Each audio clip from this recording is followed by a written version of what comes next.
సత్యసాయి జిల్లా హిందూపురము చోళ సముద్రం toll gate ఇది. మేము మార్నింగ్ దేవనహల్లి ఎయిర్పోర్ట్కి పోయేకి ఇక్కడ నుంచి టోల్ గేట్ దాటినాము.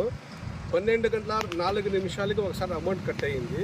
వెంటనే 12:06 ఇంకొకసారి అమౌంట్ కట్ అయ్యింది.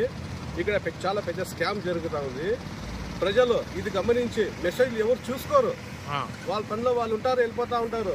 లాంగ్ నుంచి వచ్చే వాళ్ళకి చాలా ఇబ్బంది, మెసేజ్లు చూసుకోరు. ఇది చాలా పెద్ద స్కామ్ జరుగుతూ ఉంది. ఇక్కడికి వచ్చి సిబ్బందికి అడిగితే అన్న మాకైతే మెసేజ్ లేదన్నా, అమౌంట్ అయితే కట్ అయింది, మీ టోల్ ఫ్రీకి ఫోన్ చేసుకోండి అంటున్నారు. టోల్ ఫ్రీ ఎవరు? మాలాంటి వాళ్ళకి ఎట్లా తెలుస్తుంది టోల్ ఫ్రీ అని? ఎవరికైనా చేసుకోవాలా మేము? ఇది ప్రజలు గమనించి, ప్రభుత్వం కూడా గమనించి వీళ్ళపైన యాక్షన్ తీసుకుంటే చాలా మంచిది. వెహికల్స్ వాళ్ళకి కూడా చాలా ఇబ్బంది అయిపోతుంది. వాళ్ళకి అమౌంట్ కూడా కట్ అవుతా ఉంది. వాళ్ళు చూసుకుంటా ఉండలేదు. 2 సార్లు అమౌంట్ కట్. అంటే ఇది మీకు ఎప్పటి నుంచి జరుగుతుంది? ఇట్లా చాలా సార్లు జరిగింది.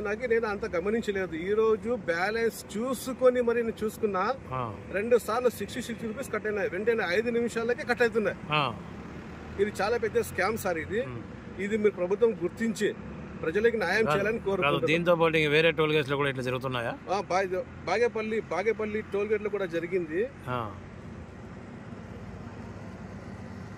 మీతో పూర్తి ఆధారాలన్నీ ఉన్నాయా? అదో సార్ ఉన్నాయి.